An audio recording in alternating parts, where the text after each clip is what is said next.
বিয়ের কেনাকাটা প্রায় শেষ মুহূর্তে এসে গিয়েছে। বিয়ের পোশাক থেকে সাজগোজ, ভেন্যু থেকে মেনু সবটাই তৈরি। বিয়ের কার্ড বিলিও চলছে। দুই বাড়িতেই জোর কদমে চলছে বিয়ের আয়োজন। আপাতত আনন্দের সপ্তম স্বর্গে আদ্রিত রায় ও কৌশাম্বী চক্রবর্তীর ভক্তরা। এই দুর্বিষহ গরমেই বিয়ের পিঁড়িতে বসতে চলেছেন টলিপাড়ার জনপ্রিয় জুটি। 2024-এর শুরু থেকেই বিয়ের খবর পাওয়া যাচ্ছিল। তখন অবশ্য এটিকে গুজব বলে উড়িয়ে দিয়েছিলেন কৌশাম্বী। পরে জানা যায় বছরের মাঝামাঝি অর্থাৎ মে মাসে দুজনে যাচ্ছেন ছাদনাতলায়। একেবারে হিন্দু রীতি মেনে 9ই মে বিয়েটা হবে হাওড়ায়, আর 11ই মে রিসেপশন কলকাতায়। হবু কনে বেশ লাজুক মুখেই জানিয়েছেন কেনাকাটা প্রায় শেষের পথে। বিয়েতে লাল বেনারসিই পরছেন কৌশাম্বী, আর আদ্রিত একেবারে বাঙালি বরবেশ, ধুতি আর পাঞ্জাবি। আদ্রিত কৌশাম্বীর ফ্যান পেজ থেকে দুজনের একাধিক ভিডিও শেয়ার করা হচ্ছে সোশ্যালে।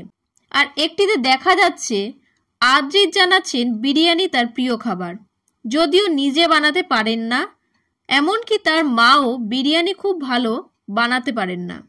তাহলে কার হাতের বিরিয়ানির কথা বলতে চাইলেন আদ্রিত? আসলে সবটা ফাঁস হয়ে যায় কৌশাম্বী দিদি নাম্বার 1-এ আসতে। তিনি জানান বিরিয়ানি নাকি বড্ড ভালোবাসেন, আর তাতে রচনা যখন জিজ্ঞেস করেছিল প্রেমিককে খাইয়েছেন কিনা, সে পছন্দ করে কিনা, মাথা নেড়ে হ্যাঁও বলেছিলেন। দিদি নাম্বার 1-এর সেই এপিসোডেই রচনা বারবার জোর দেওয়াতে আদ্রিতের নাম না নিলেও লাজুক মুখে কৌশাম্বী জানান মনের মানুষ আছে তার মনেতে। এমনকি তার প্রেমিককে যে বাবা মারও খুব পছন্দ জানিয়ে দেন সেটাও। মিঠাই ধারাবাহিক দিয়ে প্রেম শুরু হয়েছিল আদ্রিত আর কৌশাম্বীর, যদিও সেখানে ভাই আর দিদির চরিত্রে অভিনয় করার পর সেখানেই প্রেমের শুরু হওয়াতে তারা দুজনেই শুনেছিল অনেক কটাক্ষ। আপাতত ছাদনাতলায় যাওয়ার পালা। বন্ধু, প্রেমিক, প্রেমিকার পর এবারে তাদের পরিচয় হতে চলেছে স্বামী স্ত্রী।